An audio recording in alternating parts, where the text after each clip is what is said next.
it is very essential for all of us to have the basic idea of it. So, request,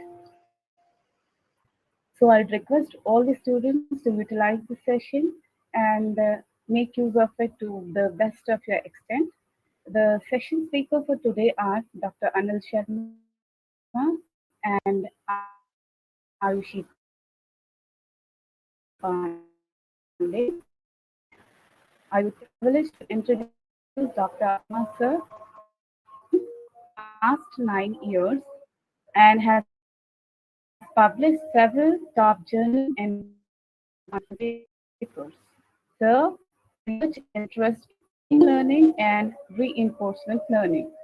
Sir has done his doctoral from IIIT Delhi and completed his master's from the same institution with sound event detection and analysis as his thesis title.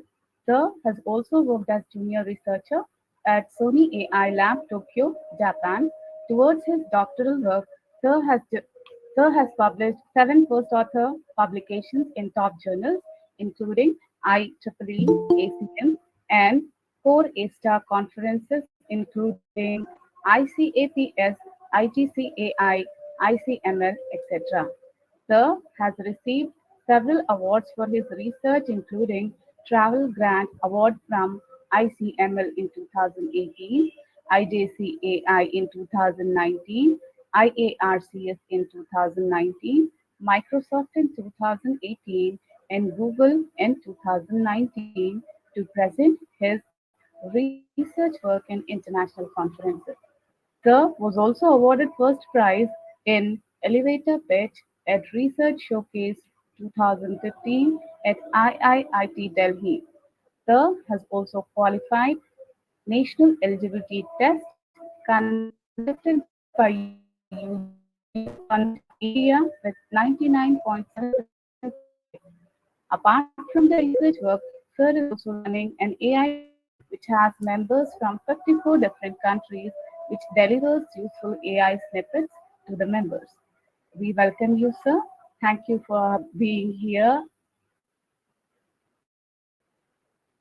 Now, I would like to introduce another session speaker, Ayushi Pandey, ma'am.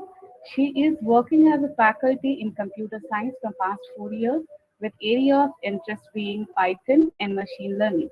She has guided few major projects along with dissertation project. In MTech, her thesis title was Optimization of Cloud Virtual Machine. She was also part of Emphasis from January 2016 to June 2017. She has also worked on many AI ML projects like Virtual Trial Room, optimization of ML algorithm with the help of lazy prediction. She was also an evaluator of the UNESCO India Africa Hackathon 2022. We welcome you, ma'am. Thank you for being here. Now, I would like to hand over the session to Dr. Anil Sharma, sir.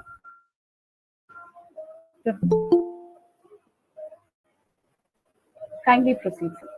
Yeah, thank you, ma'am, for a very nice introduction and starting the workshop. Uh, so, uh, I think we have all the points, so we can start with the screen share. There is some noise. Maybe I request everyone to please mute yourself so that we can start the session seamlessly. I also want to check with our team. Have we started with the recording?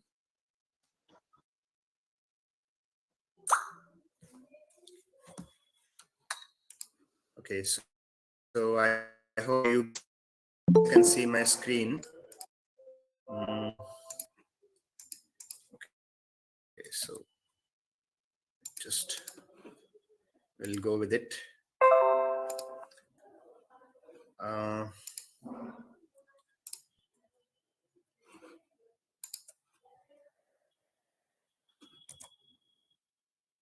So I hope you can hear me properly and you can see my screen, right? Because I will be moving to the slides now. Yes, sir. Yeah. Okay. Thank you. So we welcome you to this.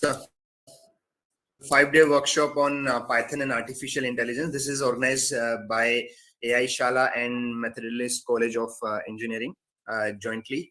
And so before going with the like all the technical details, I will give you a small information about AI, and I will show you a few like real use cases, and I will like also ask you a few questions to make the session very interactive. So I like just I think you guys know about this. We will, but still we will like see like what AI is.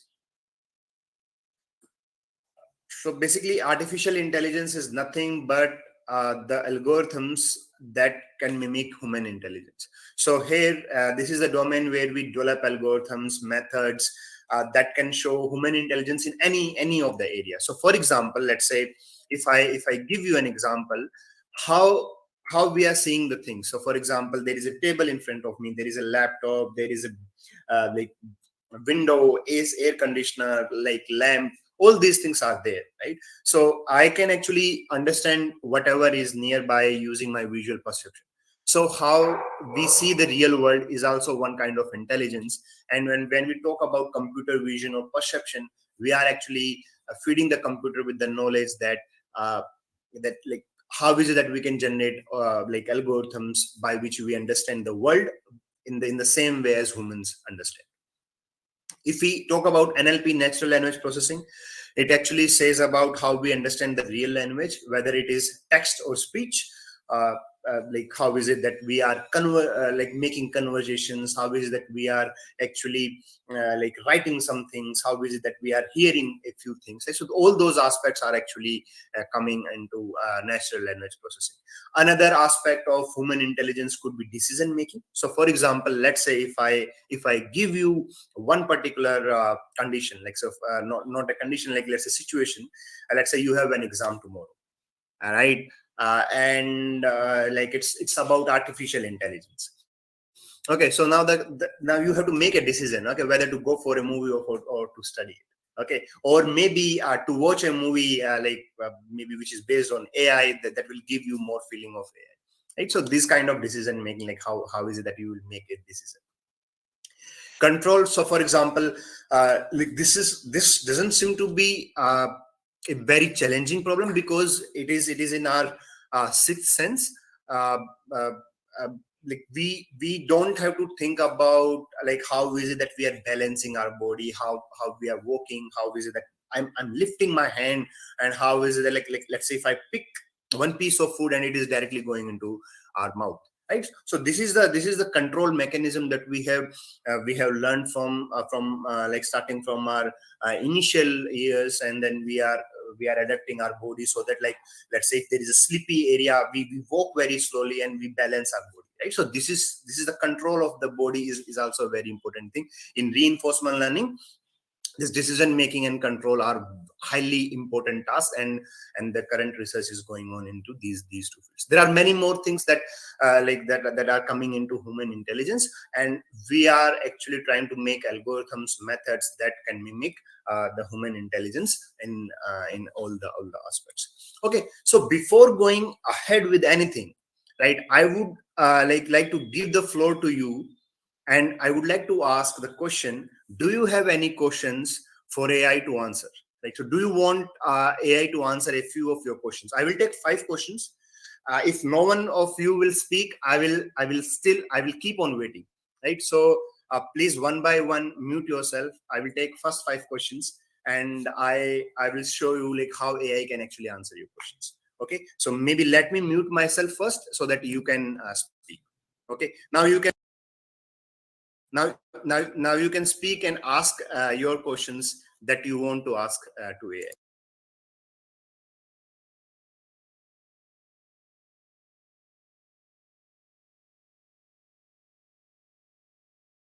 Anyone? No questions? You don't want to ask anything to AI?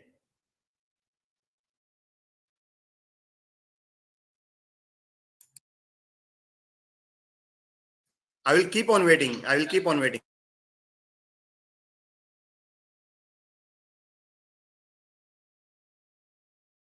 Okay, maybe I will start with the first question. Okay, so can you explain the reasoning behind your predictions or decisions? Okay, so that is like one specific question. Okay, let me write that. Can you explain?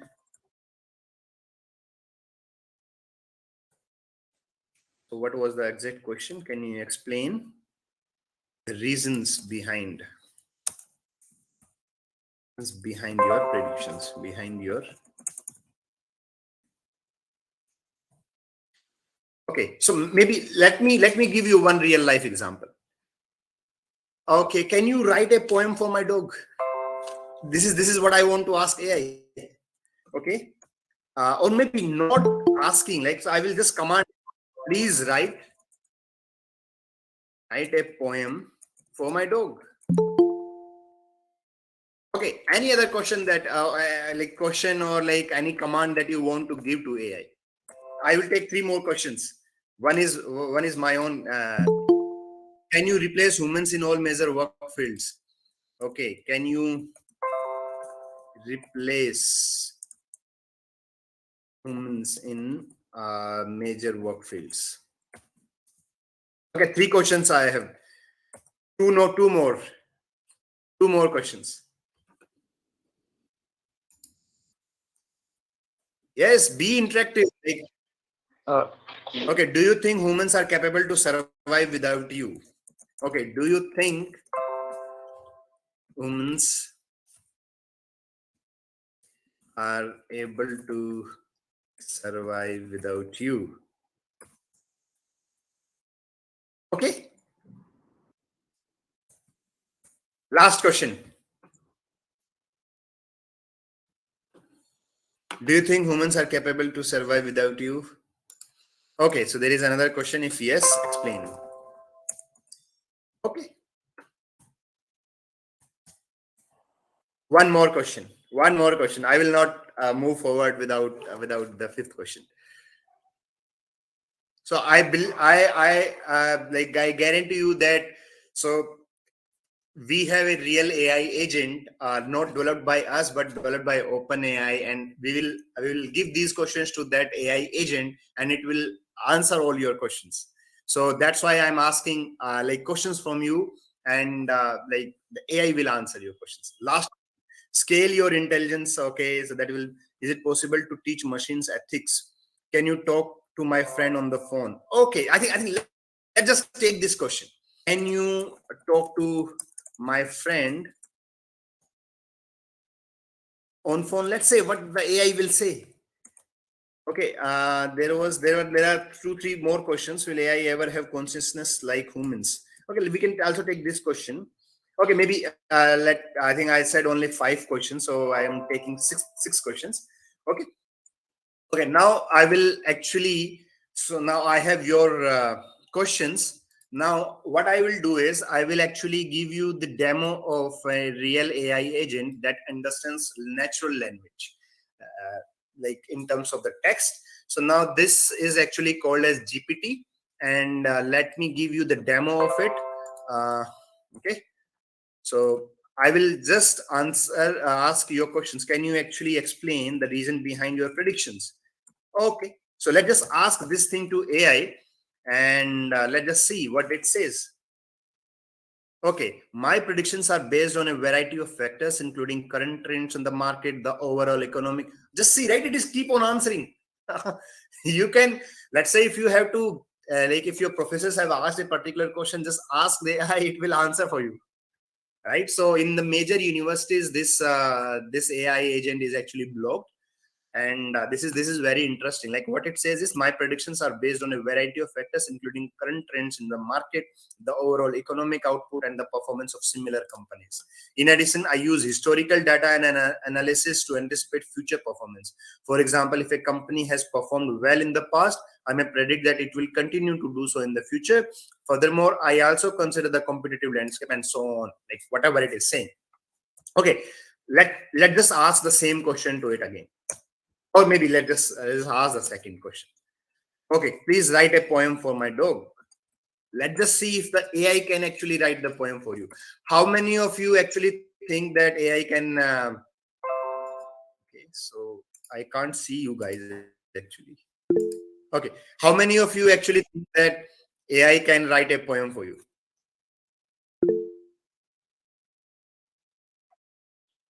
Okay, so I think those who are raising hand, I think they are saying that okay, they can AI can write a poem. Let's just see if it can write a poem for my dog.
Replaced. Okay, so start working in AI.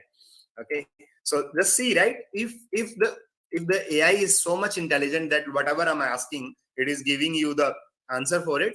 Like, do you think like we need a, like an interviewer?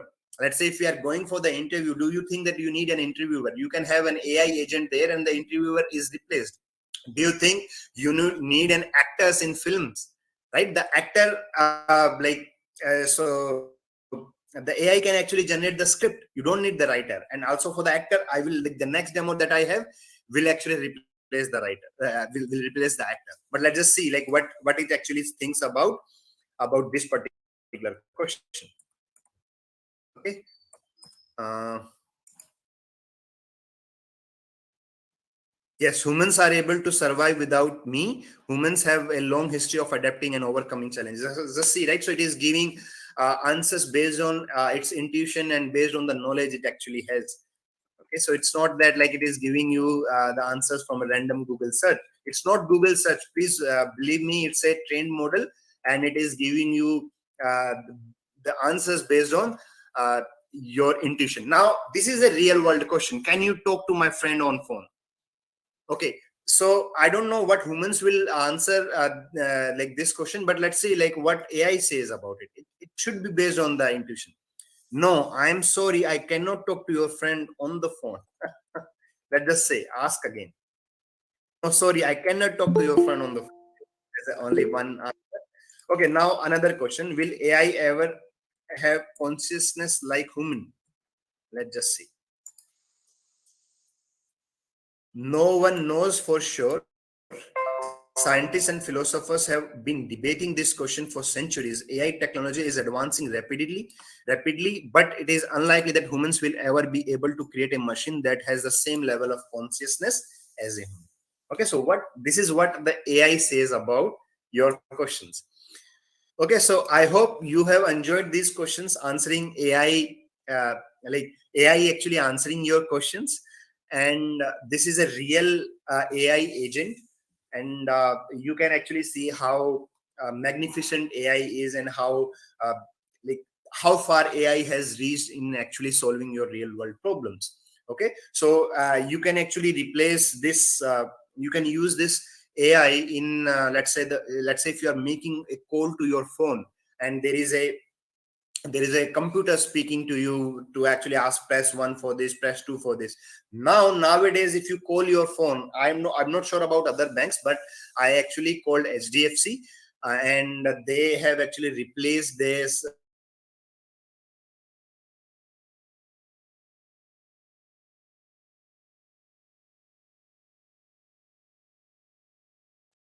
actually conversational AI. Okay, now another example that I will give is the demo of video generation using AI.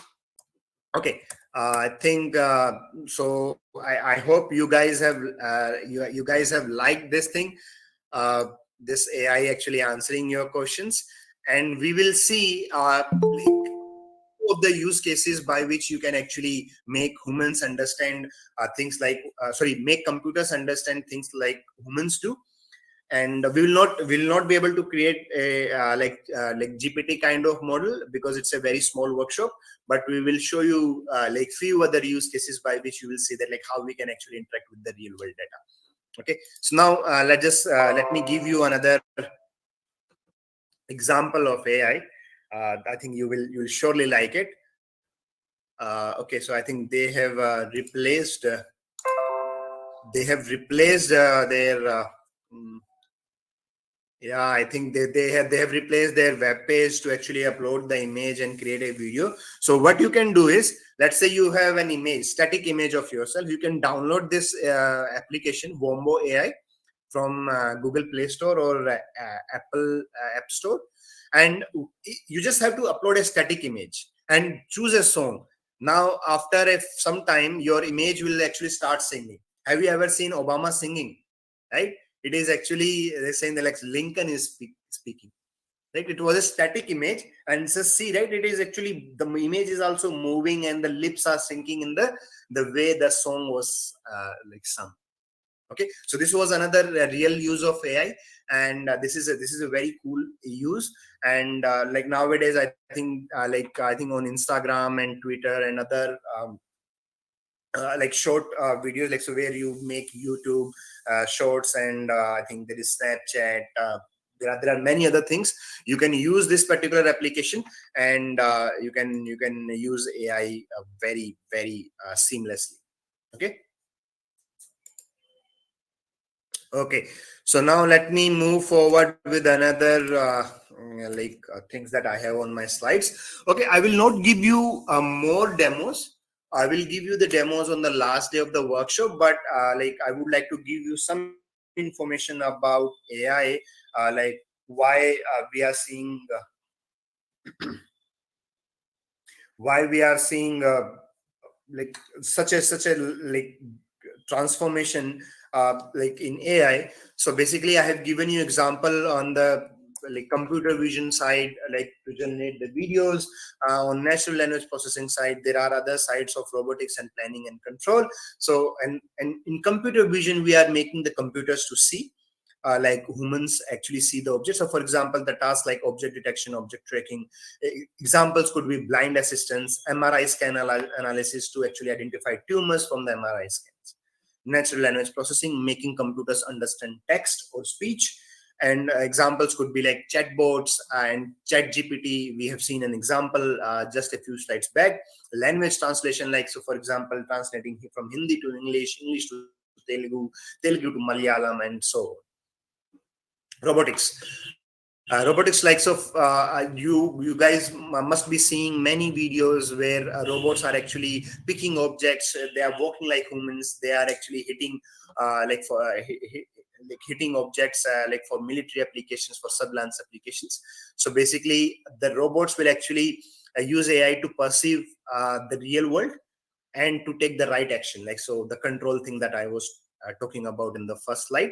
The examples are robotic arm or automatic vacuum cleaner. Like so for example, you must have seen like the video of Roomba, which actually cleans your home automatically. You don't need a cleaner for it. Planning and control, like so for example, navigation of a robot in the real world. The examples could be self-driving cars or drone autopilot, humanoid robots. Okay, so there are many examples. We will see like many of the use cases on the fifth day of the workshop.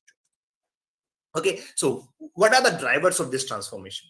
One of the biggest driver is is that like we have a large amount of data available through social media, because and also because we have easy access to the web. So let's say we have created this GPT-3 model, and the researchers have actually used the text data from all over the internet, Wikipedia, blogs, like your Facebook posts and whatever, like they could access. They have actually extracted it, and they have used the data to train the GPT-3 model.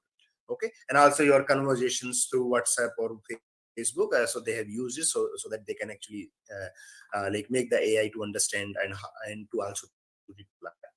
So this access of social media and easy access to web have actually generated very large amount of data sets like ImageNet, and there are many devices which are available, which are capturing the data in the real time and generating a lot of data. And because of this, we have access to every possibility to take action. So for example, let's say we have images all over Facebook. Okay, we can actually identify every single item in the world because we have everything available on Facebook. So Facebook can actually train a model which understands the images. There is a large proliferation in the hardware technology. So for example, we have GPUs, TPUs available.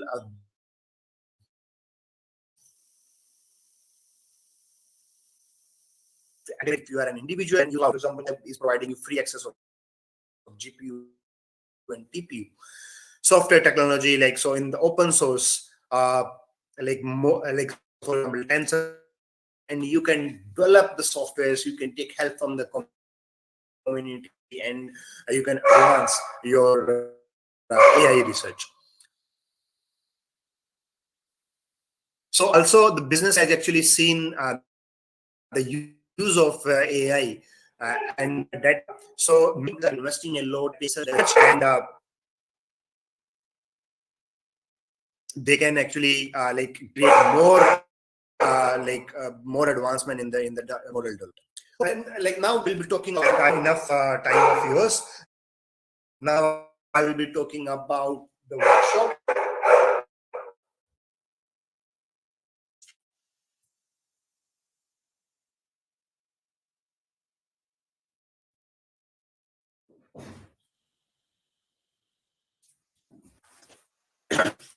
Now I'll be talking about day one of the workshop.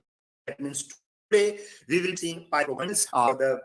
For the good start of the workshop, we actually want to give you some Python fundamentals and how easy they can code in Colab. Like say if you don't know about concepts in Python, brush up your first. The workshop background image, you have seen that this is a real world image, and in the image we have actually tagged that there are vehicles, there are people, there are buildings, street lights, there are trees which are able to use, right? So actually in the day two we will actually see about these things. So for example, in computer vision, make the computers understand image. For example, let's say, can you make a software to detect if a person wears a mask? Okay, so university, and you want to make a software, you want to deploy a software which actually identifies the people who are not wearing a mask. Okay, so in the help of AI you can detect faces, you can also detect whether a face has a mask or not. Okay, so tomorrow we will see some like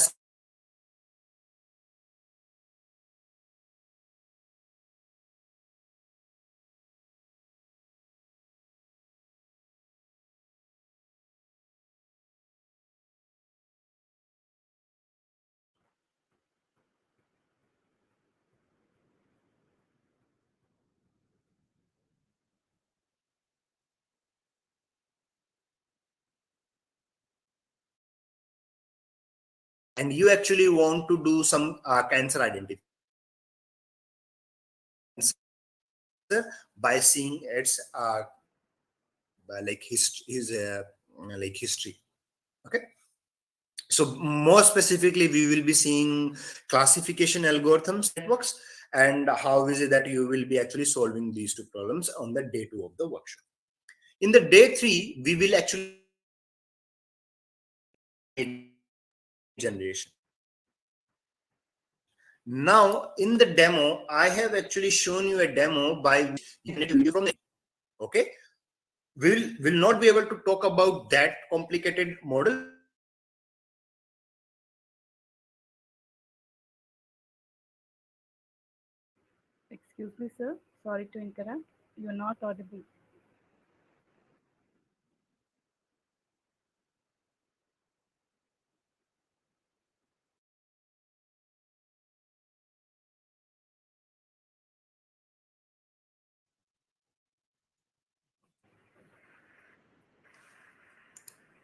Oh, sorry, I think I lost myself in between. So I'm Okay. just asking about the day 3 of the workshop. So we will be talking about image generation. Okay, in the one of the previous slide, we show a demo by which AI was generating a video from the image. Okay, we will not be able to talk about that complicated model in the workshop because we have limited time, but we will be talking about something like how is it that you can generate images. Before I talk more about this day of the workshop, I am asking you a question. How many of you actually think that like which of the like okay like let me change my question. How many of you think that like uh, like uh, like any of the images is generated by the computer, or how many of the images in this slide are generated by the computer? Okay, so this is a question for you. How many of the images on this slide are generated by the computer? Quickly, we don't have much time. It's already 6:37. Any replies?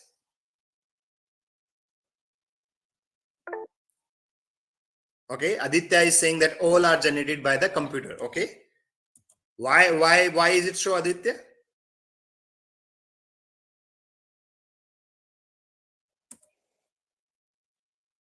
Okay, I have actually like I think like we have limited time. Uh, Maybe if you have a question, you can like come to me later. But let me tell you like what this is. Basically, there are a few images which are real, but let's say we had this face. This has like some kind of like beard, right? So a computer was actually mixing a few images and was generating. Let's say if you don't have beard, it was generating a beard, right? So this kind of, so this person was actually having some kind of like ethnicity, so it was generating some like white color images for a particular face. Like for example, these are black, these are white, these are brown, and like which has some specific characteristics. Okay, so AI was actually mixing the images. So like not all are real, not all are like computer generated. So you will see this particular application on the day 3 of the workshop.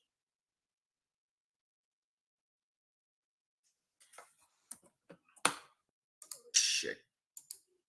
Okay. I think none of you actually told me that your slides are not visible.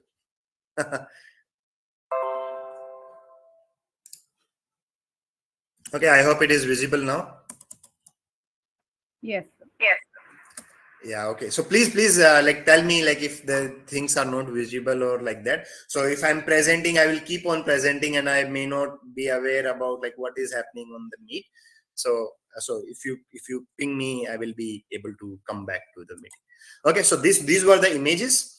I'm not sure how Aditya actually said that all are computer generated images, but so some of the images are computer generated, some of them are real images, and you will actually see on the day 3 of the workshop how is it that you can generate real images from the computer. So like basically we will be talking about generative adversarial networks in AI, and you will like I'm sure that you will like that particular application to see that.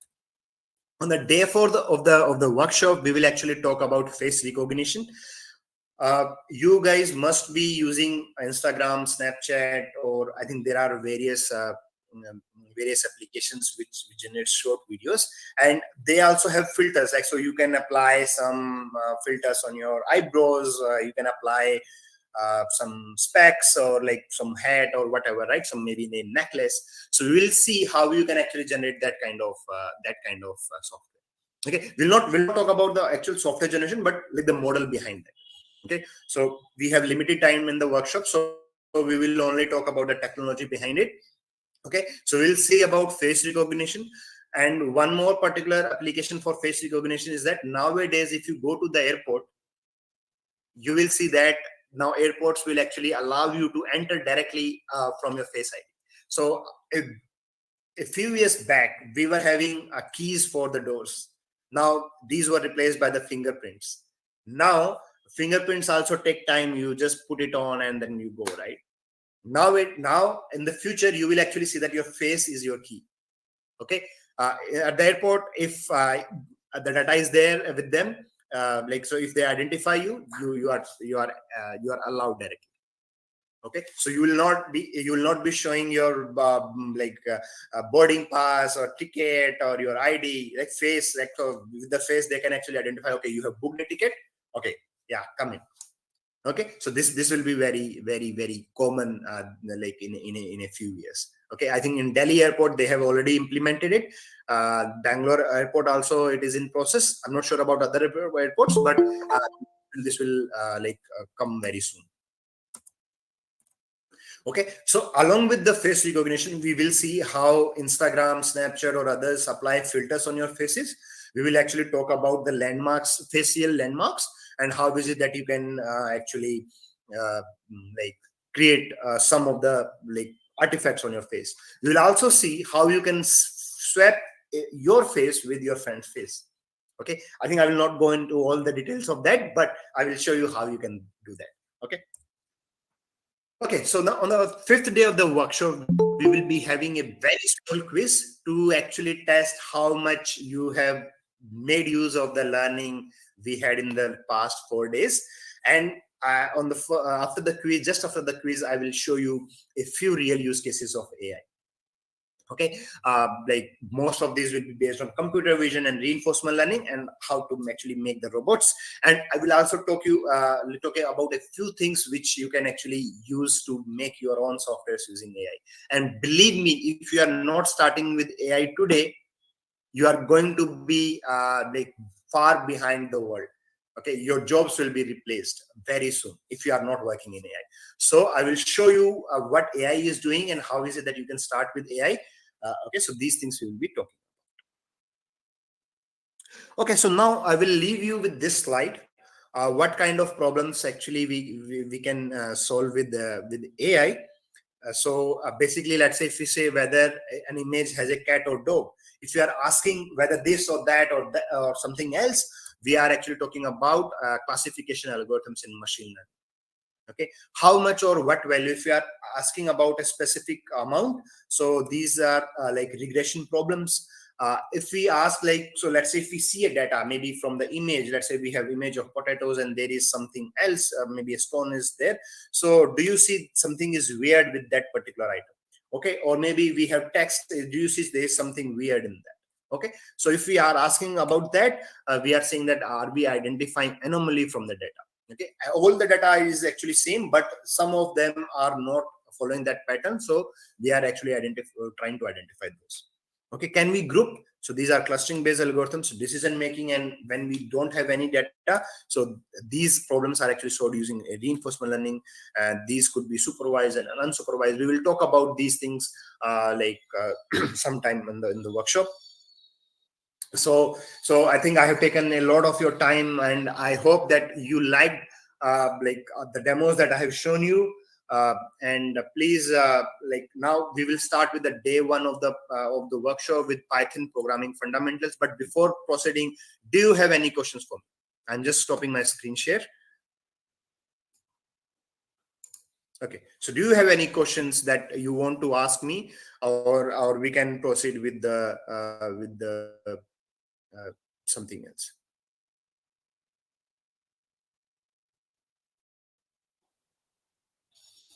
Yes.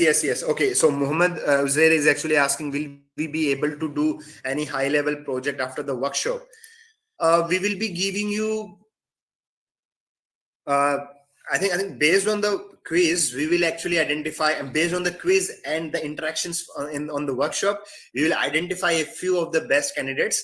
and we'll try to see if we can offer them internship. But that will be based on like how you actually like perform on a final interview, because like it's a very small workshop. We don't know how whether uh, like we can work for a long time or not, because we need to evaluate your performance, like whether you are actually interested or not. Basically to actually offer you an internship, but we will see. And also I think your specific question is to actually see like whether based on the learning can you do high level projects. Yes, you will surely be able to do it. We will talk about neural networks, and you will be able to see how you can use TensorFlow and Keras, and you will also see how you can use GANs, which is a very very high level concept in AI. Okay, generative adversarial networks, so you will see that. In the face recognition side also, we will talk about like how is it that you can actually do the recognition and classification. And on the day two also, we will have something on the classification and doing patient data. So maybe let's say our belief is that you should be able to do, because we have like a good amount of projects, and we will also show you how these things are working. But let's say if you are facing any problem, you can surely ask us during the workshop, or maybe after the workshop. We will be here to help you. And uh, like just try to be as much as interactive as you can, starting from today or maybe from tomorrow, because tomorrow we will start with AI. And we will actually like see if we can actually offer you the internship. Okay, so there is another question, like will this workshop be conducted offline? Not now, we are conducting in an online mode. We will talk to your college if we have a chance to have a offline workshop sometime later, but for these 5 days we have online. Okay, any other question? Otherwise I'm like leaving the floor to the another speaker. Okay, so I hope there are no more questions. So now I'm giving the floor to Miss Ayushi Pandey, who is working with us from last 2 years. She is very excited about AI and has completed several projects with us. And I hope you will like sessions from her today and tomorrow. She will be taking you through lectures. Today will be Python fundamentals. Tomorrow will be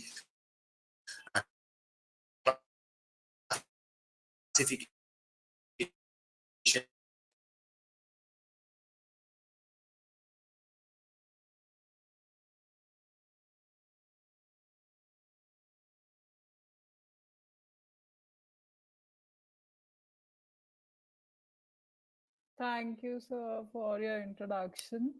Good evening, everyone. So, am I audible to you Yes, all? Okay. So, thank you, Yes, sir, yes, for ma'am. the nice, okay, nice introduction, and for the induction for everybody to understand that what this workshop will be. And thank you, Sanamam, for our introduction. So, without any further ado, I'll start with the Python basic and libraries.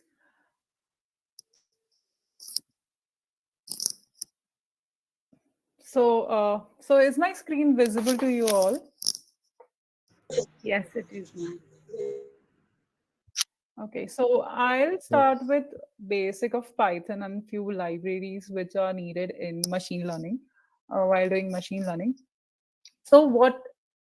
So before starting, so what you should know basic programming experience. Why you should know basic programming? Because Python, like any other language, it's similar to every other language. Like if you know Java, if you know C, so if anybody of you does not know Python, that person can easily be able to understand Python, because all the languages, the only difference is the grammar, the basic understanding, the basic for loop, the while loop, and everything. All those things are same, but the grammar, how that language is written, is different. It depends from language to language. It depends from like how the different languages. So, and these are the links for the few useful references which are available on the internet. So, and then you can reference any workbook. So next, okay, so tool which will be used is Google Colab, and or if you have, or you can use Jupyter Notebook online. So Google Colab is by Google and it is online, and then you can also use Jupyter Notebook online tool also. And if you want to install anything, you can install Python, you can install Anaconda. It's all available online. And so these you can go for the basic Python installation instruction on python.org. Okay, next. So as I was telling you that the difference between any language is just a grammar. So you can see this is the picture for Java. Like if I want to write just simple hello world, so in Java I have to write 3 lines of code, and if somebody does not understand what Java is, like how Java is written, that person will not able to understand what is going on here. But in Python, it's simple: print hello, nothing else, so anybody can understand. Okay, this statement is for printing. So in this lecture, using Python, basic Python notebook, variable data types, condition statement, loop, arithmetic and logical operation, function Python, oops, and few libraries which are useful for machine learning whenever you want to do learning. So basic, we have comment. So everybody know what comment is. Comment is if we want to tell the programmer, or if we want to tell another developer what that programs contain, but we don't want our interpreter to run. So before starting with this comment, I would like to introduce, give you introduction of Python. So what Python is exactly? It is a high level language which is object oriented, dynamic, and strongly typed, and basic, easy to understand. It is platform independent, which means if you have a Windows laptop or if you have a Windows system, you can do it. If you have Linux, Unix, Mac, any operating system, you can simply just run it in any operating system. Any, even you can run it online. You can use that file in any other operating system. So what is high level language? We have machine level language which are understood by system, and high level language are understood by humans. So when high level language is converted into a machine language, which is in a form of 0 and 1 binary, so it is converted with either with the help of a compiler, which is used in Java or C++, or in Python we have interpreter, which compiles line by line. Okay, so it converts your source code into an output into a program which is executable. So Python is strongly typed and it's dynamic, which means that at the runtime, the interpreter understands automatically what the programmer wants to tell you. So this is a comment, and this is a print hello world example. So I will show you the few example later on. So this is, I will cover a few topics and then I will show you the uh, working of these. Then we have data representation. So data representation is like this is name. So name, if you want, I want to write name. So name is a string. So I can write, simply write name is equal to Narendra, or I can write my name. This is an integer, and this is for float. So the interpreter will automatically understand, okay, this is a string, this is an integer, and this is a float. So you can see that I'm not mentioning anything. Like I'm not mentioning that in C++, we've always mentioned int a, then a is equal to 10 for the compiler to understand that this a is always integer. But in this, in Python, this is not the case. The interpreter will see, okay, this is a string, and it will understand that, okay, this is a string. So uh, a variable is a name placed in a computer memory where a programmer can store and retrieve data, different memory for different kind of data. Okay, so as you can see here, I have written name is equal to Narendra, and I have written name is equal to 123. So this is if I've written integer in a quotes, so it will take it as a it will take it as a string only. And there is a variable value can be changed in Python without worrying about type, because whenever we are running it at that time, the interpreter understands, okay, this is a data type. Now the variable data type is the new data type. So because it is dynamic, so everything is understood by interpreter at the runtime. So these are the few examples. This is a string, this is a roll number for integer, this is a class, this is a program EC, which is a string. Then we have a float, then we have a boolean, false and true is a boolean.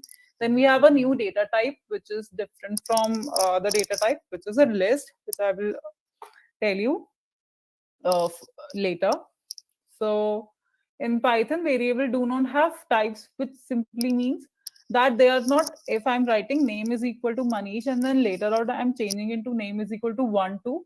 So it will not throw in either, okay, previously it was an string, now you're changing into integer. It will simply understand and run it. So variable must start with underscore character. So nomenclature is same as your all other language. Then we have variable is like so variable like is like a jar, and your data is like the item in the jar. So these are the few data types. We have text as string, numeric. So the integer contains all the float complex. The Python can easily understand complex float, integer, negative also, hexadecimal and octadecimal. Then we have list, tuple. Then mapping, we have dictionary, set, boolean. Okay, so assignment operator, everybody knows we can assign a is equal to 1. As you can see, I'm not writing it as integer a. I'm simply writing it as a. So the our interpreter of Python will understand it is an integer. So this is an assignment operator. So this applies to all the data type. Then I have taken name is equal to input. So this is for taking input from the user. So if I so by default this data type of this input is string. So whatever this name will be, it will be string.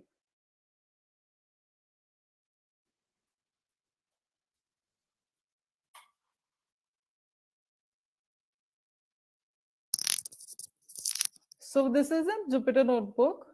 It is same as Google Colab. This is an interactive, so which means I can run one line at a time. So you can see this is a common hello world example, and only hello world is uh, interpreted by the interpreter. This is a command is skipped. Same here.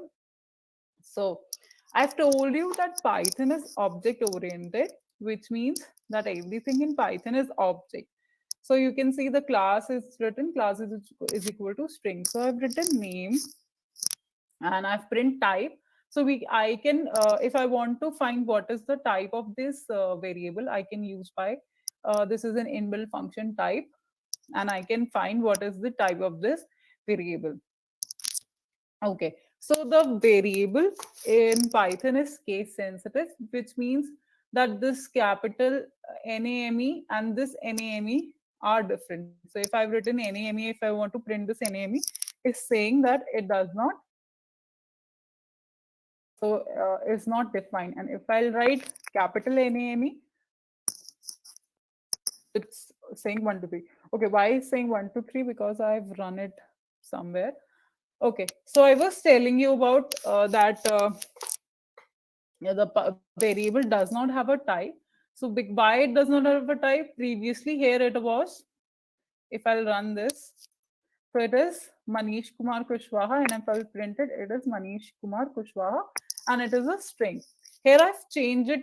I've just randomly I've written the name is equal to 1, 2, 3. I'm printing in name, and it's not throwing in error because the variable does not have any type, and it will run okay. It has an integer, now it's an integer. Okay, so this is the hexadecimal. Python can understand hexadecimal, and then we can typecast it. So I've changed the roll number. So here the roll number is an integer. Okay, now I've changed this integer into string. If I'm printing it, it's showing 1, 2, 3. But if I'm saying what is the type of this variable, it's saying that it belongs to the class string. Now this is an assignment.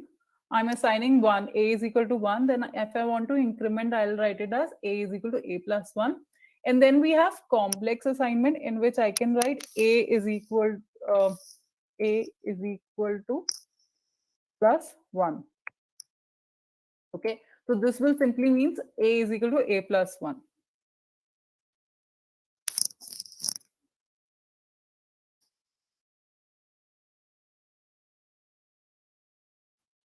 Okay, now this is multiple assignment, x comma y is equal to 10 comma 20. So it is assigning 10 to x and 20 to y.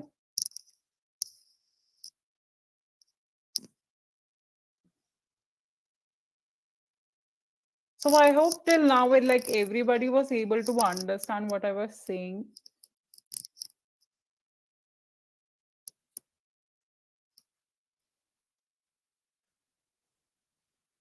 Yes, ma'am. Okay, now we have conditional statement, which is if else statement. So what happened that we write a condition, and if that condition is true, then it goes to the next into the condition statement, or it goes to the else block and print the else. So I think everybody will able to understand what is happening here. If I'm saying that if this a is less than 5, print smaller than 5, else print greater than 5. Okay, so this is the basic if else. Then we have if else. So I'll show you the example on the Jupyter notebook. So I'm taking 4 number here. You can see I'm taking input here. I'm taking input here, and I'm also writing int in front of it. So I'm typecasting it, because by default the data type of input is string. So I'll show you the example here. A is equal to input, enter value. Okay, and if I'll print the type of this A, so okay, and write val. So I'll take val so that nobody gets confused. So if I want to find what is the data, like what data type does this value variable is, so it will print string. So I'm entering value. I can enter anything. I can enter numeric also. I can enter alphanumeric also. So it will, this type is string. So to make sure that the input value is integer only, I'm typecasting it here with int and in bracket input. So this is the example. So you can see I've entered 4 value. I've entered 4 value, 23 to 45, 14, and it is found that 3 is greater. The number 3 which was entered, which is 45, is greater. So what is happening? I am writing one condition, if condition. If this condition is true, so it will print number 1 is greater. Else, it's going to the else if statement. So we don't write else and if differently. We write it as an elif. So this is an else if statement, which is called elif. So then I'm writing another condition. If this condition is true, then it will go to this statement. Else it will go to the next else if statement. If this condition is true, it will go to this. It will print number 3 is greater, and else it will print number 4 is greater. So why this print is throwing? Okay.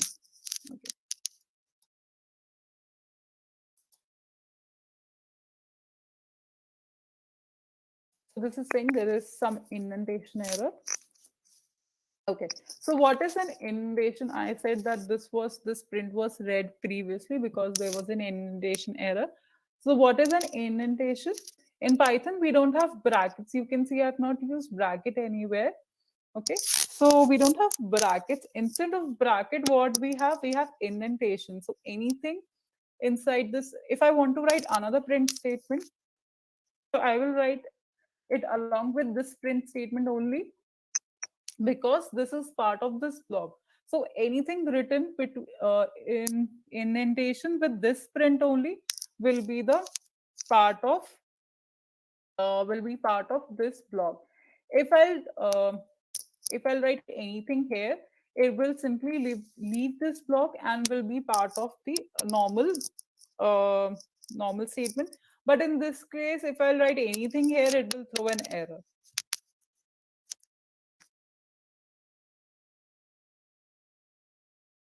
Okay, so I'll run it again.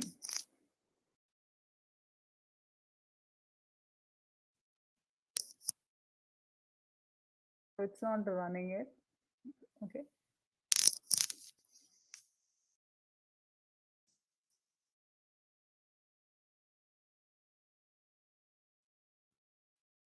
So this was the example for indentation, and in Python we have to make sure that our indentation is proper, because if we change the indentation, there will always be an error. So I will run this and I will try to make sure that the number one is greater.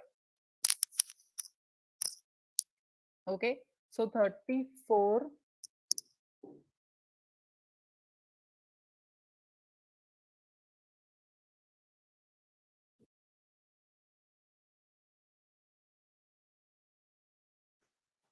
So number one, so I'm taking number one here.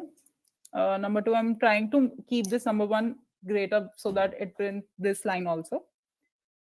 3, 24, and 1. So okay, I think I did some mistake with that indentation. Okay.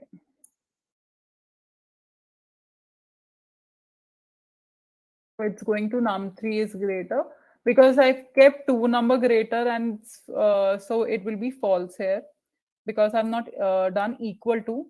So this statement will be false. That's why it's going to the number 3.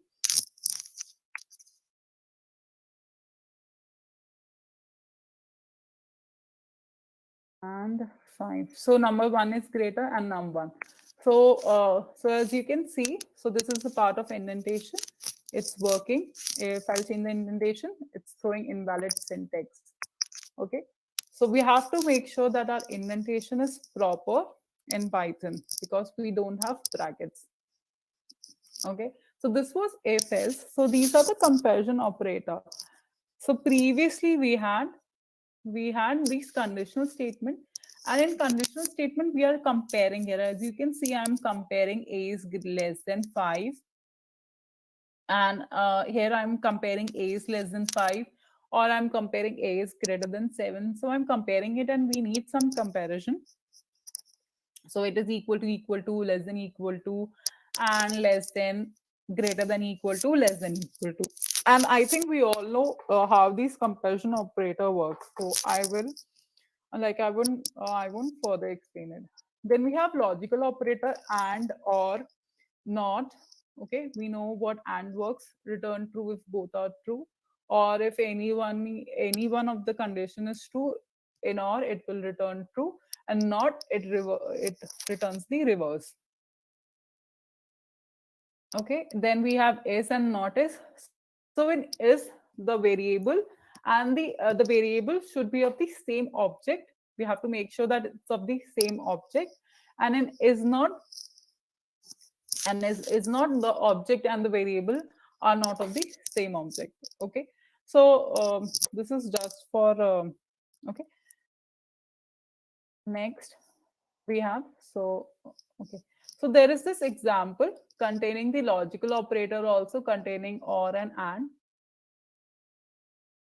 So I will go here and run this. Okay, so it's throwing none of the case. Why?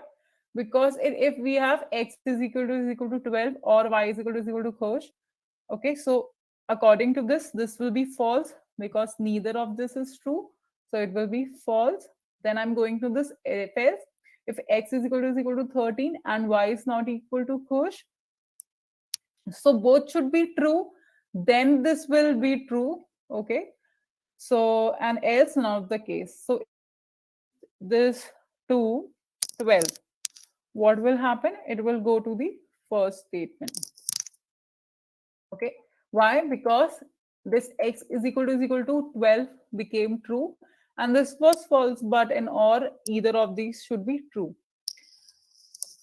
Okay. So one thing you should remember in case of Python, that in logical operator you should specifically use or and, because Python understand or and only. It does not understand ampersand and that straight line. So ampersand it understand, but not as a logical operator. For Python, the ampersand is bitwise operator. That is some different thing. So that works on the bit of your value, whatever you have given. So for logical operators, it should be, it should specifically be and. So if I, what if happen if I change it to ampersand? Okay, because it does not understand ampersand, it does not take double ampersand, and it does not understand ampersand as a logical operator, it will throw an error. Okay, it's not throwing an error because it's not going to this if else statement. So I will change this, I will change it to 13 to make sure that this goes to in this statement. Okay, I will run it and it's throwing an error because unsupported operand and types and int and string. Okay, so it specifically understands and only as a logical operator.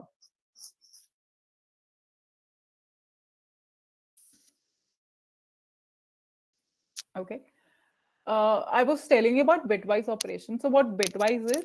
Bitwise work on the bit of your and do the logical operator on the bit of your value which you have given. So if I'm writing 2 and 4, so this will do the bitwise operation. I will take 2 and 3. Okay. So what is happening? I'm doing bitwise operation on 2 and 3, and it's returning 2. So what is happening? So 1 and 0, this is your binary 2. Okay.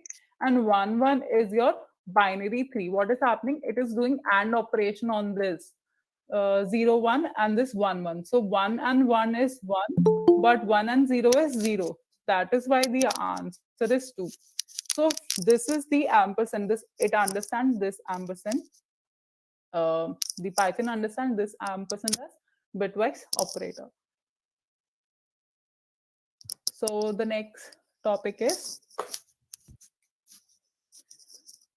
indexing, indexing and slicing. So before,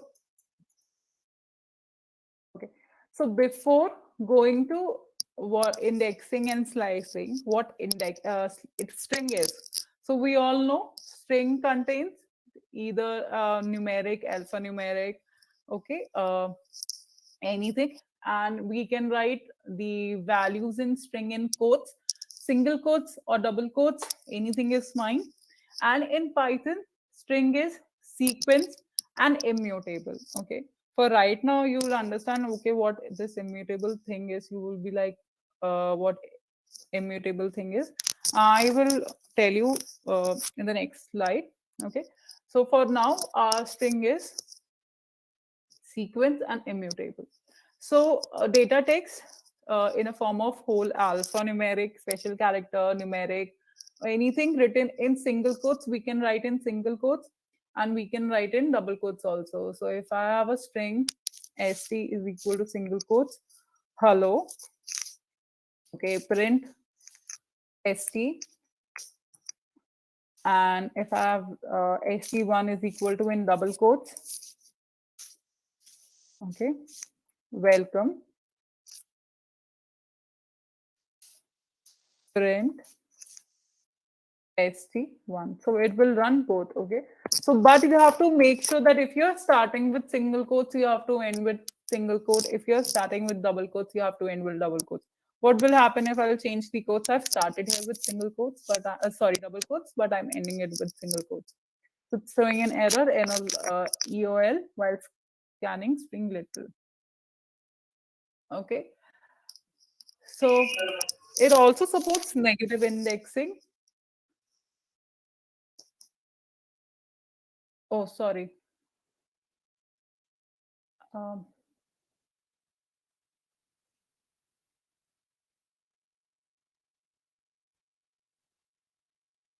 so as I was saying that the string supports single quotes and double quotes. So if I have written hello in single quotes and this welcome in double quotes, and I'm running, it's running fine. But because it understands single quotes and double quotes, but we have to make sure that if we are starting with single quote, it should end with single quote, and if we are starting with double quotes, it should end with double. So here I've changed the quotes, and I'll run it. It's throwing an error. Okay, then we have, okay, now I'll take a string st is equal to uh, welcome to workshop on Python and AI.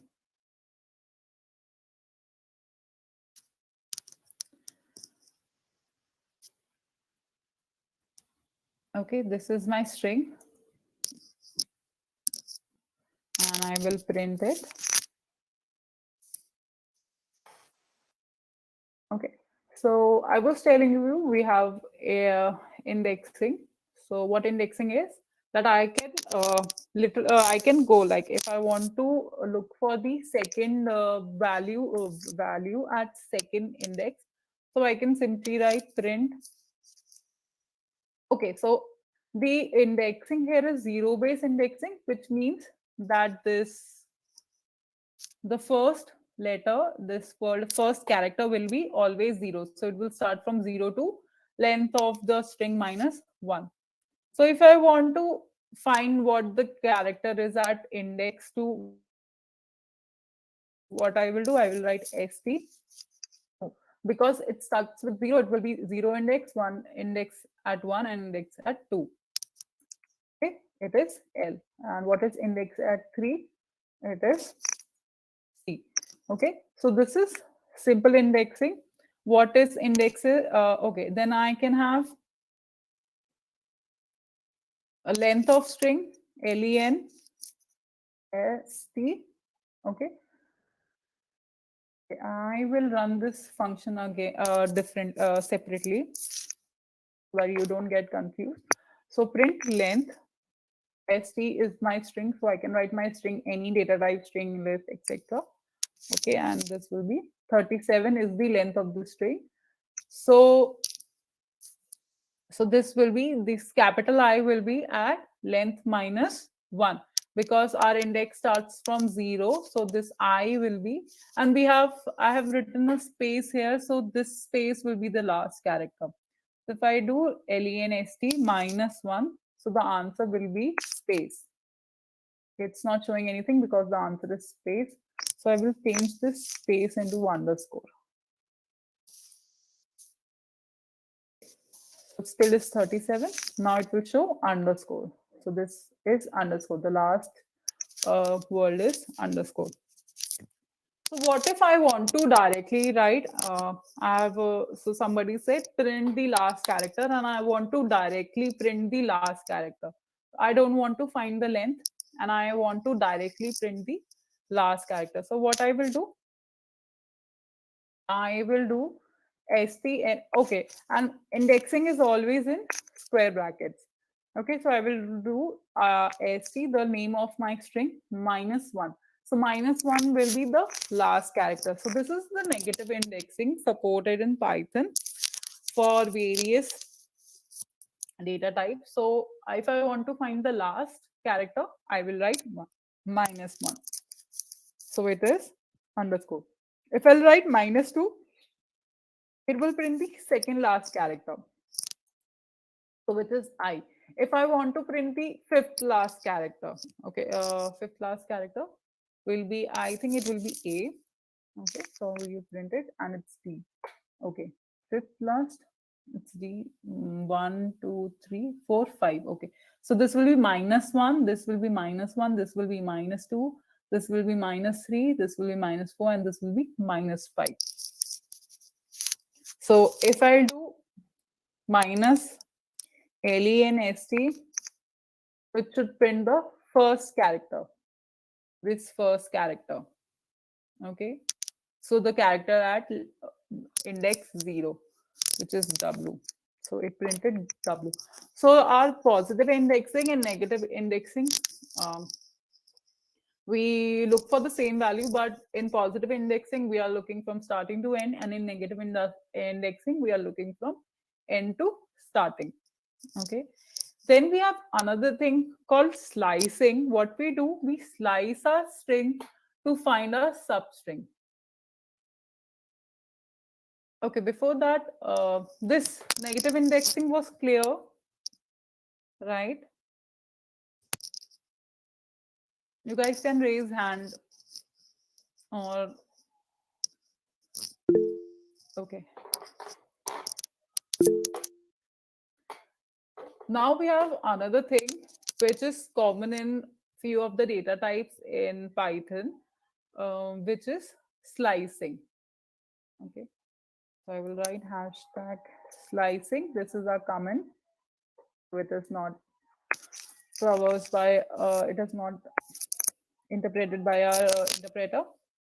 So I'm doing slicing. So what slicing is? Slicing helps you find substring of a string. Okay. So in slicing, what we do, we take this, so slicing we mentioned. Okay. The code is start index, end index, but it will always go till end -1. Okay.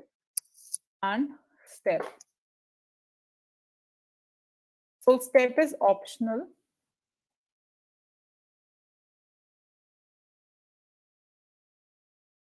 And even start is optional. Not start is optional.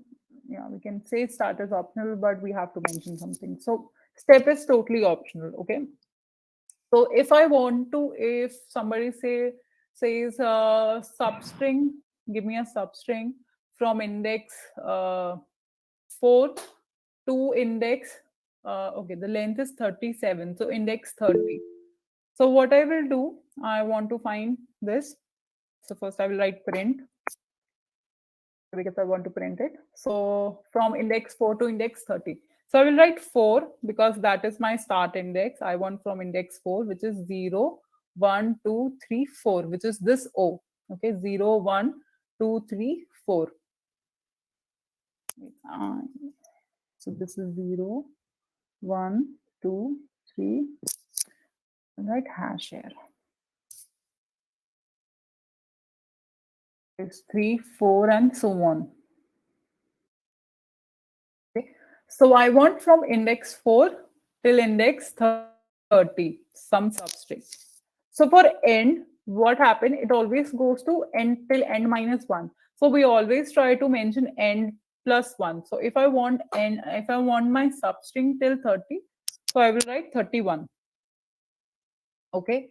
And because I'm not, right now I'm just showing you simple substring, so I'm skipping this step. Okay, and I will run it. So this is my substring from index 4 to index 30. So this is 4, 5, 6, 7, 8, 9, 10, 11, 12, 13, 14, 15, 16, 17, 18, 19, 20, 21, 22, 23, 24, 25, 26, 27, 28, 29, and this is A is your 30. Okay. So this is your substring, like some index was given and you have to slice your substring. This is called slicing. Okay. If I want to go from starting to 32, okay, index 30. So what I will do, either I can write 0 if I want to write 0, or I can skip this 0 and but I have to mention this colon. Okay. So I will write colon and 31. So this is from index 0 to index 30 because n goes to n -1. N is equal to end -1. Okay. Always remember for anything, even if you're doing any if you are doing anything in Python, wherever this end is mentioned, even for range, there is a function called range. Anything it's mentioned, it's always n minus 1. Okay, if I want to start do from index 3, index 10 to the end of the string, if I want to find the substring, so what I can do, either I can write alien st, okay, alien st, either I can write alien st, so it will go to from index 10 to length of the string, or I can simply leave this, okay, 10 to colon and nothing, no value. So it will by default go to index to the last of the index. Okay, so this is the answer. Now, this was including start and end. What if what if I want now the substring from second index till 35th index. Okay, I've written 26, 35th index, but I want every second value. So what I will do, I will write step. Just remember this is called step. This is not skip. Okay. In skip, what we do, we skips the value, but in step, we go to that many step. I'll explain it. So if I'm writing step is equal to 2, what will happen? Okay, I'll start from index 0. No, for no confusion. So I'm starting from index 0 till index 35, which will go to index 34. Okay, because it is always n minus 1 and step is 2. So what is happening in this? It's printing the 0 index, and then it's going two step. One step is L, and sorry, one step is E, and then second step is L, and then it will print L. Then again it will move two step forward. One step is C, and then other step is O. So then it will print O. Then it will move two steps forward, because this is step. Just remember, this is step, not skipping. We are not skipping two values. We are moving two values. So now it printed 2. Now we have step. Now again it will move two step, 1 and 2, and will print E. Now it will move two steps, 1 and 2. It will print T, and so on. If I write it as 3, what will happen? It will move 3 steps from W, because it will always include the first index, the value at first index, it will always be included. So it included W, then it moved 3 step, 1 step, 2 step, and 3. So this C is the third step, 1 step, 2 steps, 3. This E is the third step, and so on. Okay. Then this was the normal slicing. We can have negative slicing also. Okay, similarly, we can even start it from index 3 and we can go to length end. Okay, what is happening here? This is starting from index 3. This is going till the end of index, and this is skipping 3 steps. So it's printing C, because C is index 3, 0, 1, 2, 3. C is the index 3. It's moving 3 steps, 1, 2, and 3 this E, 1, 2, and 3 this O, 1 this space, 2 and 3 this O, 1, 2, and 3 this S, and so on. It's moving 3 steps and printing you this. Okay, so if somebody said print the reverse of the string, I want the substring as the reverse of the string. Okay, what will happen if I have not mentioned this value? It will print the whole string. Okay, nothing's value is going from start to end, and no step. It's printing whole string. If I'm writing 2 steps, it's printing the whole string with 2 steps. Okay. If somebody sets print asks you to print the reverse of this string, what you will do? You will write simply -1 in place of step, and it will print the reverse of the string. Okay. If you write -2, it will print from reverse from this underscore till capital W, but it will move 2 steps. Okay. So this 1 2 capital A, 1 2 D, 1 2. Okay. And what will happen if you write 4 till 20? It will not print anything. Okay. But it will write 20 till 2. So it will print from 20 index 20, which is this O, and step two steps 1, 2, 1, 2, and this will go to, okay.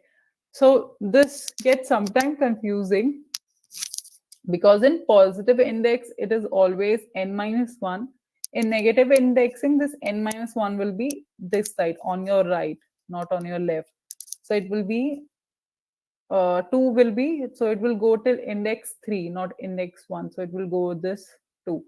I'll remove this one. Okay. So it started. So it started from this O and went till index 3. So in this, it will not, like I've said, it will go to n minus 1. But this n minus 1 will not be minus 2 minus 1 will not be 1. Okay, this will not be this one. Hash. Okay, this will not be 2 minus 1. This minus 1 will not be 1. This will be minus and minus 1. Okay, so minus and minus 1 will be 3. That is why it's going till index 3, which is there. This is 0, 1, 2, 3. So it's printing till C in reverse. Okay, so I hope the slicing was clear, because this slicing is common in your string tuple, and there is list 2, 3 data types.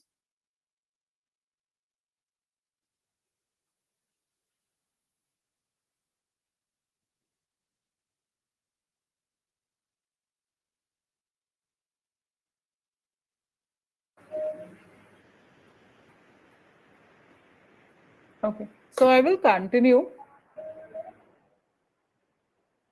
So I hope the slicing was clear, and I will continue. Okay, I said the string is immutable, which means the value at particular location cannot be changed.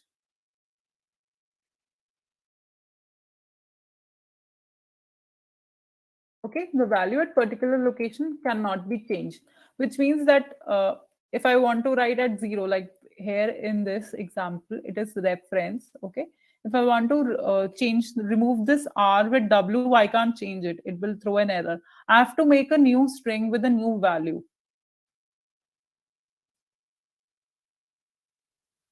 So I will show you. Okay, so what I was saying, it is immutable. I said that string is sequence and immutable. So this is my string. Okay, this is the variable my string. If I'll print,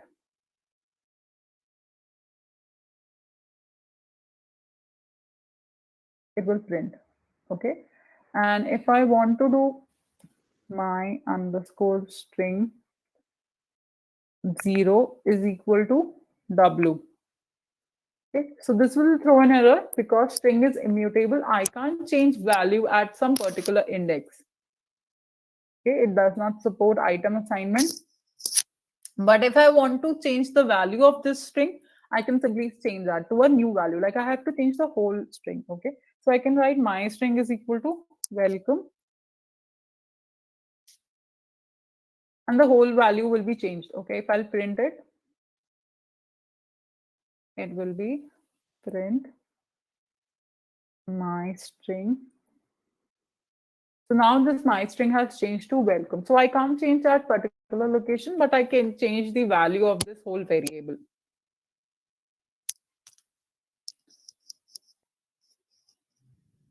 Now we have few string methods, okay, which helps working with in string class. So if I want to find the index of particular character, if I want to find the index of E, it will give me the first index. Okay, you can see there are 4 E's, 1, 2, 3, 4, but it will give me the index of the first occurrence. Okay, if I want to convert to uppercase, I can write my string to upper, and this whole string, which was in C, small, this reference was in small, it was changed into capital string. This length, which I showed you before, the length, the len function, it is also the one of the functions which are used by methods used by string. Okay, count the number of occurrences. So my string dot count e. There are 4 e in this reference. 4 was printed. Okay, next we have dir. Okay, so dir, what does dir do? Dir tells you all the functions in a class, name of the function and variable, and then we have a head method also, which tells you the which gives you the documentation of that particular class or particular function. And then we have other examples also: lower to convert the string into lower, s stripe to remove the surrounding spaces, ends with, and we mentioned the substring to find if that substring is present or not. Is numeric if to find that the function is the string is fully numeric or not, like it should contains only numbers. Then we have a split, character split, which returns the list of statements, and many more. Okay, we are short on time, or else I would have shown you the example of few of the things. Now, string formatting. Okay, so string formatting, what is happening? I don't want to write my variable again and again. Like I can mention, like I have to mention one variable 2, 3 times. I don't want to write it again. I can simply write this bracket and dot format, and I can write my variable name. It will simply print it. So here what is happening? There are two variables, name and role.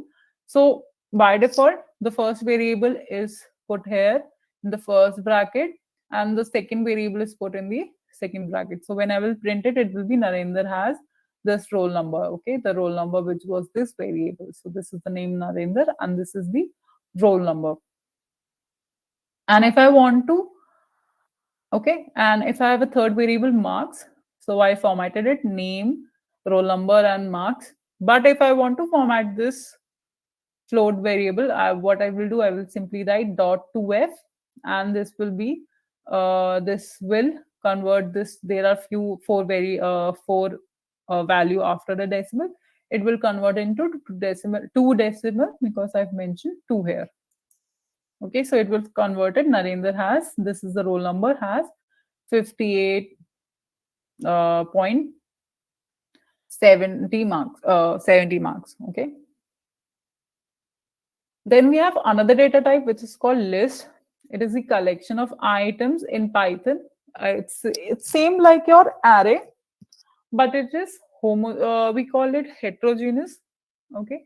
Why we call it heterogeneous? Because it can contains any number of,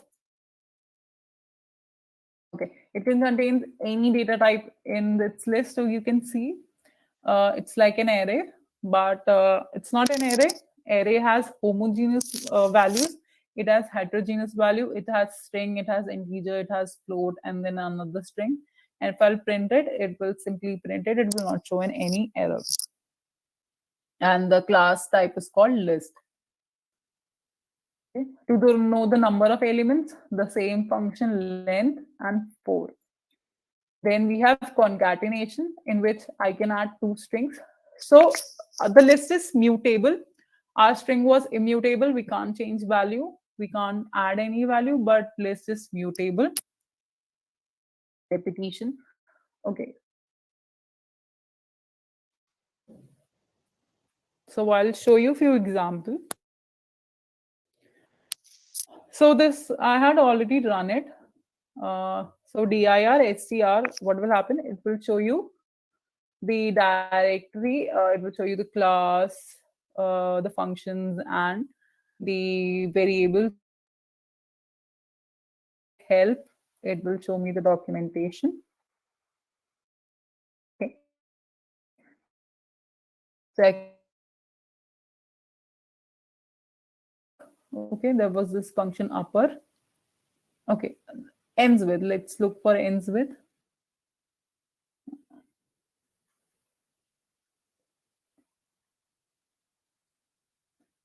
Okay, so this is an ends with. We write s is the string that your string name ends with, and you write the substring. So it's return true if it's end with the specific suffix, false otherwise. Okay, so it gives true or false. Then we had upper. Where is upper? Okay, upper returns a copy of string converted into uppercase. Okay, so with the help of help, we can find the documentation related to that string. Then we had the split function I told you. It returns the string list of the string was converted into the list of characters. Okay. Then we have list. I told you that list is heterogeneous value. Li is equal to, okay, heterogeneous value 1, 2. It can contain string float 1.2 comma ABC. Okay. Print Li. Okay. List is mutable, which means if I want to change value at any particular index, I can change it. List is also zero-based index, which means the first index is 0, Li is 0. So the value is 1. I want to change value at Li 0. What I will do, Li 0 is equal to 10. And now I will print Li. Since this list is mutable, okay, the list is denoted using square brackets. Okay. So the list is mutable. It will not throw any error and it will change the value of this 1 to 10. So now this 1 was changed to 10. So because string is a list is mutable, I can add values to this list also. I can concatenate. So Li is equal to Li plus another list. Okay, 5, 6, 7, 8. And if I'll print Li, so it will show me the addition which I did here. Okay, the addition would, so this plus is concatenation. If I'll write type Li, so sorry, I did L1 Li. So the type is list. Because this is an interactive, I can simply, without writing print, I can just enter A, B, or environment. If you'll do same thing in CMD environment, it will throw an error. So this is classed list. Okay. The indexing. So I told you about indexing. I told you about slicing. Same happens here, but in slicing of string, the return was you had a return of string. In slicing of list, the return is list, value in list. I'll show you the example. So I'll take this. Okay, I'll take this string. Okay, and I will use the split function. Li1 is equal to st dot split. So this split function converts the string into a list, and I will print. Okay, I will print li1. Now I have a list. This is my list. Li1 contains these value, and I want to do slicing. So what I will do, li1. Okay. So I want to do from 2, 1, 2, 5, 0, 1, 2, 3, 4, 5. Okay. So this is my slicing. If I want to do negative slicing, so this will print the reverse of this list. Okay. So the slicing which I told you in string, same applies in with your list also. Then we have different operations on list. We have append, which adds the value at the end of the list. So here the value was 54. The 54 was added at the end of the list. Then we have a insert value.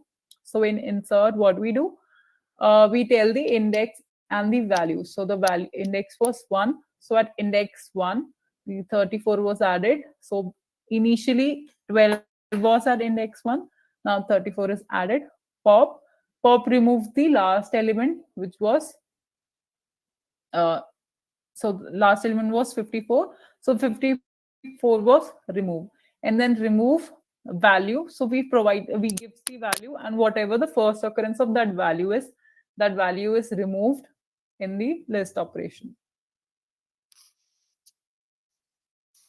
Okay, so it is written what if multiple occurrences of that value. So in multiple occurrences, whatever the first occurrence is, that value is removed.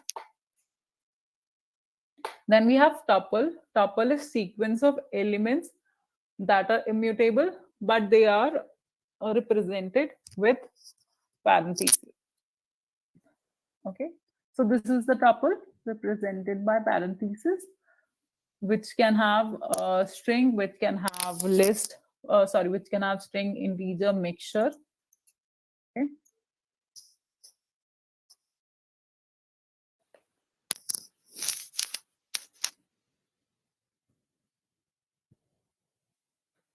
Okay, so this is the enumerate. This is the by default function. By default function, which helps you, like this is a tuple and the output is 1 2 3 4. So with the help of enumerate function, so I'm instead of initializing a value, I can simply write 1 2 3 4. So this is the example, like this is the code and this is the output. Okay,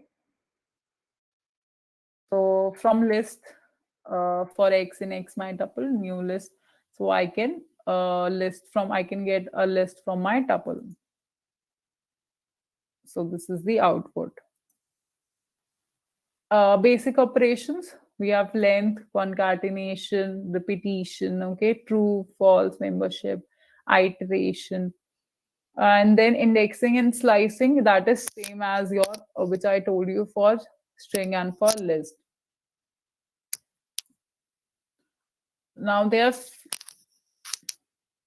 are few built-in functions to compare the length, which I've told you example for string. Max return the max value, min returns the minimum value, and then a tuple converts any sequence into tuple. Like this is typecasting. Then we have a dictionary. Dictionary is in a form of key pair value. Okay, instead of showing you the slide, I'll show you the examples. So this is in a form of key value pair. Okay, so this is an empty dictionary, which is denoted by curly brackets. Okay, so if I write see I've print type D, so it is class dictionary. I've print D, so it has printed curly brackets. So curly brackets, empty dictionary. So this is my dictionary, which is in a form of key value pair. So this is your key and this is the value. So the traversal or indexing in dictionary is done with the help of key. We do not have 0 1 2 indexing, it will throw an error. The indexing is done using key, and each key should be unique in that dictionary. Okay, so like if I want this, so this is my dictionary. I added two values initially. This is my key colon and value. This is my key value, and this whole combination is called item. So I've added a new value. The Italy was added first. UK was added, then Italy was added. And to know all the keys, I'll write code dot key. Code is the value of my variable. Variable name. So code dot keys will tell me will return the list of keys. The values will return the list of values, and the code dot items will return the tuple for the key and value. And so these are the different function: length, string, to convert the string. Okay. So this dictionary has been converted into a string. Okay, what happens? Uh, So this is my new, okay, this is a new. Then I can copy my one dictionary to another dictionary. If I want to get value of key, the value using a key, so this is my key India, and the value was retrieved, that is +1. Then this is the iteration in dictionary. Okay, so this is how the dictionary is, which works on key value pair. Okay, so I've showed you the all the example, and to delete any value, I can write delete the variable name and the value, and that value will be deleted. Okay, so these few built-in function, I've showed you the example of built-in function. And then condition and loop, we all know how the loop work. So we start, and then there is a condition. If that condition, then like it goes, and then there is a condition in a true or false. If that condition is true, it goes to, if there is a loop, it goes to the loop. And if that condition false, if in this example, if the answer is no, so it's going into a loop, and if the answer is yes, the loop is being ended. Okay, so what is happening? The input is which is the best subject. If the value is computer science, yes, of course, the loop is being ended. If it's no, then the loop will go on until the answer is computer science. So we have for loop and while loop in Python, and both for loop and while loop in Python do the same thing, and they are not different. The only difference is how they are being used. Okay, so this is a while loop. Then colon, it is necessary. Then print a. So we have to make sure of the indentation. So anything inside the while in below the print will be the part of while statement, while block, and anything which is in value in alignment of this while will be outside of while statement. Okay, so this is for this is while loop, and this is for loop. So while loop, for loop in Python does basically the same thing. The only thing is while in for we know the end, and while we don't know the end. Okay, the loops have a iteration variable that changes every time in a loop. A is in for a while, and I for in loop. Indentation is very important. I've told you about the indentation. Okay, then we have loop. Loop to print from 99 to 0. Okay, so till count is greater than 0, it will print. Okay, this is the loop for I in range 100. Print I. This will print from 0 to 99. So range is by default function in Python, which returns the list of integer. Then this is a list 2, 5, 8. These are the values. So if I'm printing for I in range, alien listed, I can I can do print by indexing, or I can simply, what I can do, I can write for I in listed print I. So it will by default do the indexing and print you the value. Like you can skip this step of finding the length and printing while indexing. You can simply print the value. It will do the indexing automatically. And this is till this is a break statement. We know when break does, what happened in break. If the break has been encountered, the loop gets the value gets out of the loop, and it continues. Then we have arithmetic operators: addition, subtraction, multiplication, division. We all know how does this work.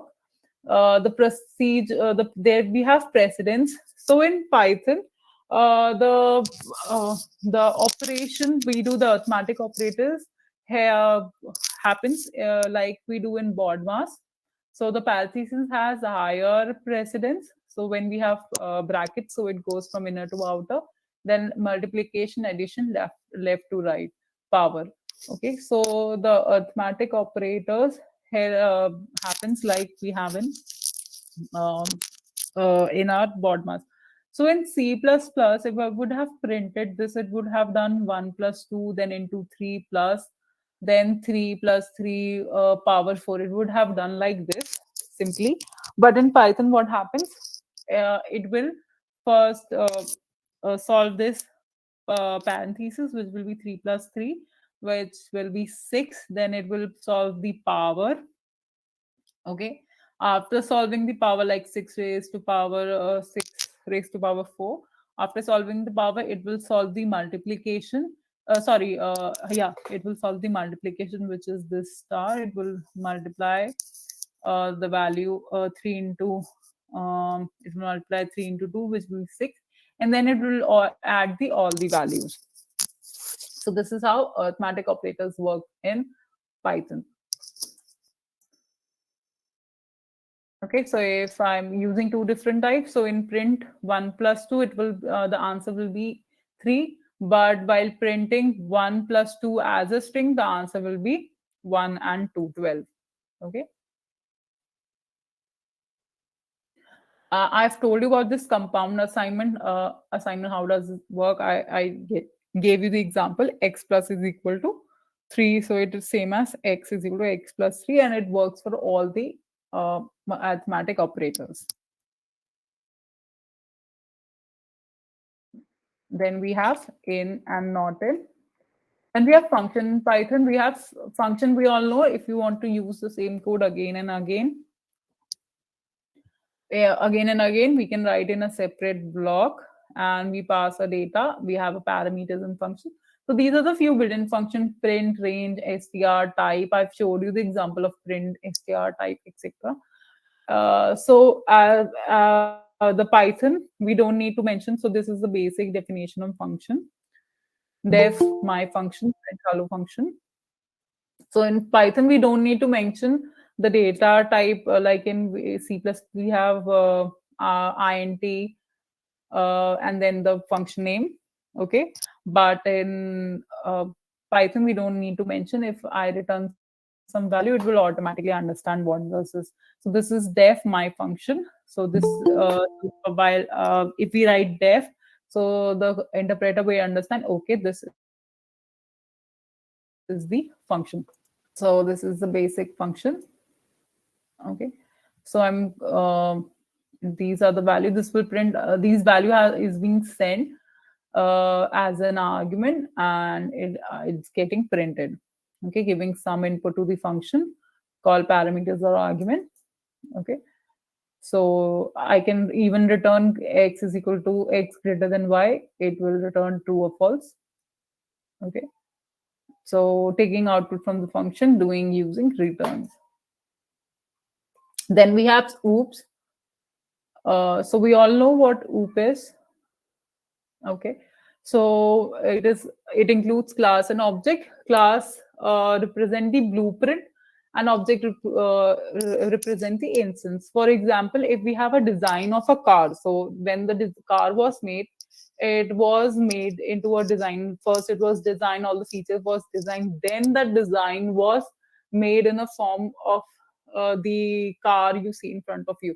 So what that object is, that car is now the object, and the map, what that was the class, that was the blueprint for the object. Okay. So for example, we have a class fruit. So what fruit has, apple, oranges. So these are all the objects which are the part of the class fruit. Okay.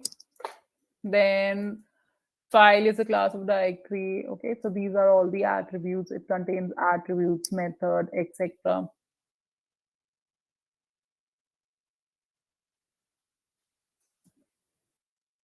Okay. So creating a class. So we create a class. Okay. I'll show you the example of it. So this is a class, and this is the class name. Okay. Now this is the def is for the function, and this underscore underscore int underscore underscore is the constructor for this particular, the constructor in Python. So this is the constructor for this class. So I'm securing the initial position. I'm making a game. Okay. So I'm making a game to move right and move left. So so this is my class. So I've made a class. This is my class, and I've defined few functions. in the class.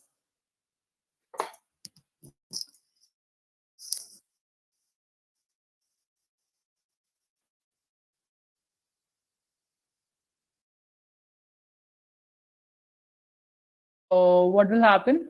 The player, I have made the class value, initial position.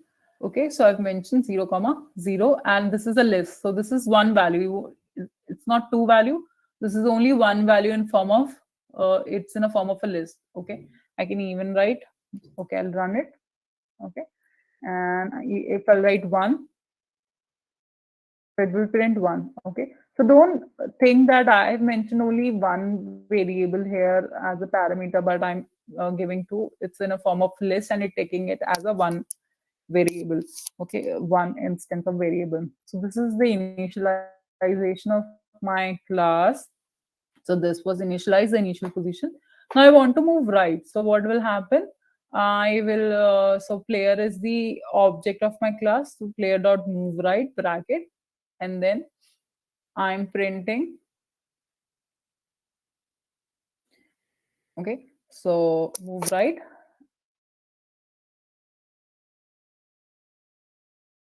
Run it again because it's because the value are being needed in form of 0 and 1. So the value was moved to right. Now it has been moved to right. Okay, if I'll do move right again, the value has been changed to 2. Okay, I'll run it again. The value has been moved to right. Okay, so this was the example of class and object.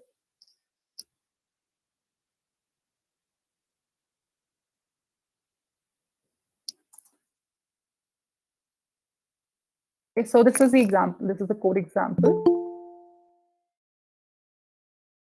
So, okay, so this is for today. We are because it's already 8.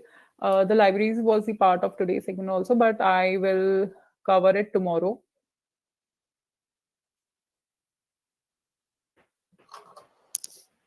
So,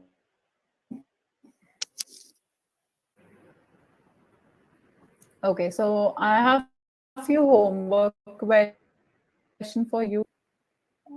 Wait.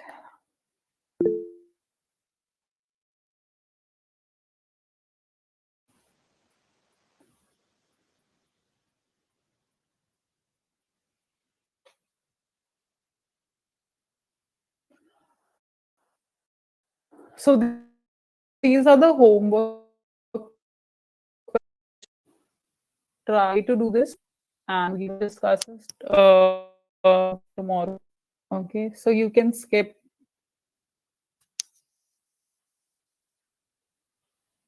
I hope it was like you were able to get it, the basic of the Python which was covered today.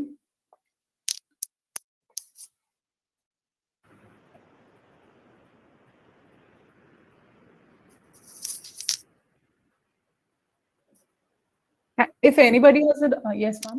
That's what I was about to say, ma'am. If anyone is having any doubts you wish to ask, kindly please unmute yourself and ask.